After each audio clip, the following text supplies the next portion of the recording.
That's enough. Well, we've all heard of Aussies receiving an Order of Australia for selfless community work or their achievements as an athlete, but have you ever seen someone recognised for their commitment to a board game? And deservedly so. Known as the King of Scrabble, Bob Jackman has played more than 10,000 games and is now being honoured for his outstanding achievements in this very unique field. He joins us now. Good morning to you, my friend. Nice to see you. Hey, Bob. I've got one word for you this morning. Oxyphene butazone. Brilliant. I can't spell that one. That's a 1,784 score right there. No one's going to beat me. So nobody's going to play it either. Nice. So my wife and I used to go clubbing. Now we play Scrabble on a Friday night, and she towels me up every Friday night, literally. Yeah. How did you feel when you got this honour? Incredibly miffed, I guess. Just totally surprised. Totally surprised to get nominated to begin with, and then 6 weeks later to actually get the news about it.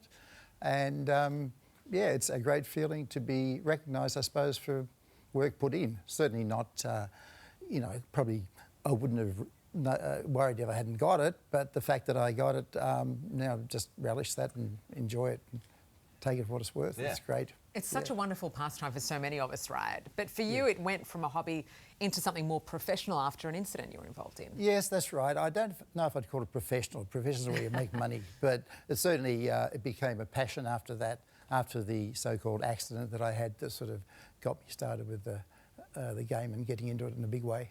What was it about that, the coming out of that accident? Well, it was just a recovery period where I found myself like on crutches and not able to do anything, and I decided I would just take the game on and learn shorter words, not the long ones like Carl uses, and that's good enough to get up to the top. That was back in '92, before I got really involved in the whole thing, and took it from there. Bob, there are going to be people out there who go, hang on, how does this happen on Australia Day, that someone's recognised for services to Scrabble, right?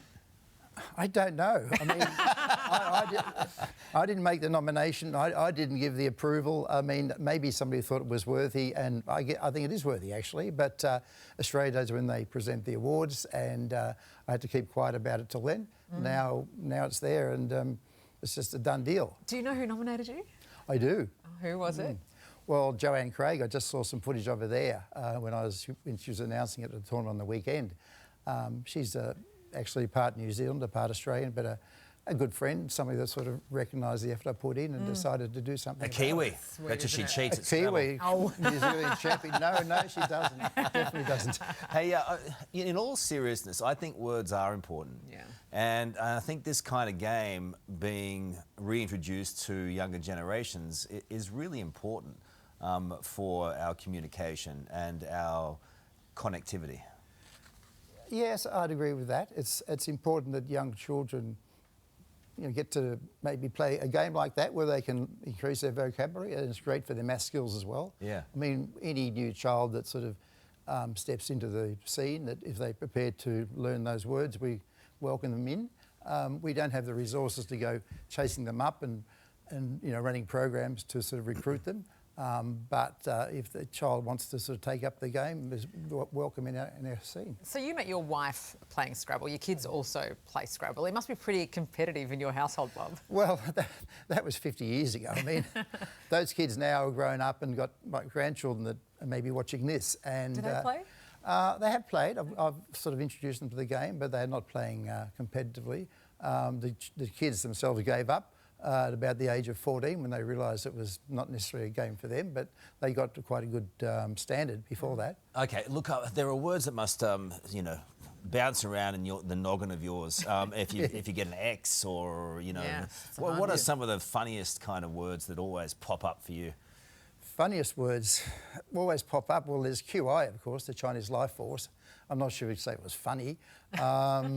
One that I played the other day was Glamazon, which you might know the word. Yes. And I'm putting a G out in front of Amazon to score 60 points. So that was a worthy feat. Is it cheating playing with a dictionary? Yes, of course. That's not allowed, Carlos. It also slows the game down as well. Yes, exactly. You've got to keep things What's moving. your highest word score word? I think it was the word benzoate with a Z on the double, the whole thing tripled, 212 or something or other. Wow. It's like upsizing at Macca's. Yeah, but on the weekend I was playing the comp and I played the word scooping. It was just S, and then the C was already there for 167. So that was only 2 days ago. But sometimes they come up, but only maybe once a year you get a great score. Well, congratulations, mate. It's not an everyday thing, but I think you work really hard in your field, and I think it's a great thing to keep words going. Yeah, well, thanks for your interest. No, it's pleasure. been great. Good on you, mate. Nice to see you. worries. Thanks so much, Okay. Bob. Well, as kids prepare